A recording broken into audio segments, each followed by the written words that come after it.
राजा और लालची मंत्री की कहानी दोस्तों बहुत पुरानी बात है। दक्षिण भारत में एक राजा राज्य करता था। राजा का राज्य समुद्र के किनारे था। राजा को भोजन के साथ मछलियां खाने का बहुत शौक था। बिना मछलियों के राजा का भोजन अधूरा रहता था। एक बार की बात है, राजा के राज्य में बहुत तेज तूफान आया, जिसके कारण कोई भी मछुआरा मछली पकड़ने के लिए समुद्र में नहीं जा सका। उस दिन राजा को भोजन में मछलियां नहीं मिली, जिससे राजा बहुत उदास हो गया।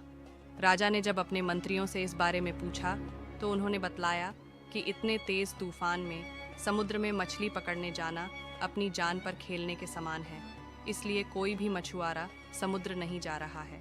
राजा ने घोषणा करवाई कि जो भी समुद्र से ताज़ी मछलियां लाएगा उसे मुंह मांगा इनाम दिया जाएगा।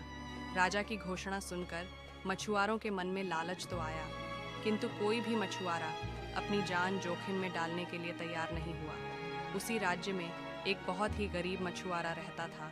उसे जब राजा की इस घोषणा का पता चला तो अपनी दरिद्रता दूर करने के लिए वह अपनी जान की परवाह किए बगैर समुद्र में चला गया। समुद्र में उसने जाल फेंका, जिसमें कई बड़ी बड़ी मछलियां फंस गईं।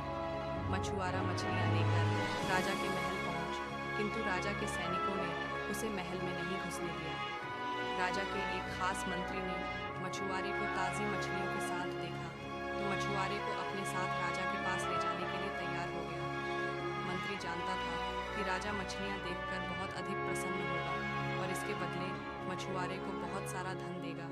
इसलिए उसने मछुआरे के समक्ष एक शर्त रखी कि जो भी इनाम मिलेगा उसका आधा हिस्सा मंत्री अपने पास रखेगा। मछुआरा मंत्री की बात मान गया और मंत्री मछुआरे को लेकर राजा के पास पहुंचा।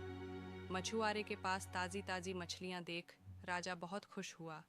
राजा ने मछुआरे को मुंह मांगा इनाम मांगने के लिए कहा। मछुआरा राजा से हाथ जोड़कर बोला, महाराज, मुझे 20 कोठे मारे जाएं। मछुआरे की बात सुनकर राजा को बड़ा आश्चर्य हुआ और उसने फिर से मछुआरे से कुछ मांगने के लिए कहा, किंतु मछुआरे ने फिर 20 कोड़े खाने का इनाम मांगा।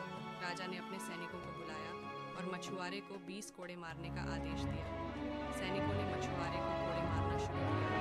10 कोड़े खाने के बाद मछुआरा राजा से बोला, महाराज, मुझे आप जो भी इनाम देंगे उसका आधा हिस्सा मुझे मेरे हिस्सेदार को देना पड़ेगा, इसलिए बाकी के 10 कोड़े मेरे हिस्सेदारी को दे दिए जाए। मछुआरे की बात सुनकर राजा को फिर आश्चर्य हुआ और राजा ने उसके हिस्सेदार का नाम पूछा। मछुआरा मंत्री की तरफ इशारा करते हुए बोला, महाराज, यही मेरे हिस्सेदार हैं। इन्होंने ही मुझे आपके पास लाने के बदले प्राप्त इनाम का आधा हिस्सा मांगा है। राजा ने मंत्री की ओर देखा तो मंत्री ने शर्म से अपना सर झुका लिया। राजा ने आदेश दिया कि बाकी की 10 कोड़े मछुआरे के हिस्सेदार को मारे जाएं। सैनिकों ने राजा के आदेश पर मंत्री को 10 कोड़े मारे। राजा ने मंत्री को उसके लालच के कारण अपने मंत्री पद से हटकर राज्य से बाहर कर दिया और मछुआरे को बहुत सारा इनाम देकर विदा किया। शिक्षा।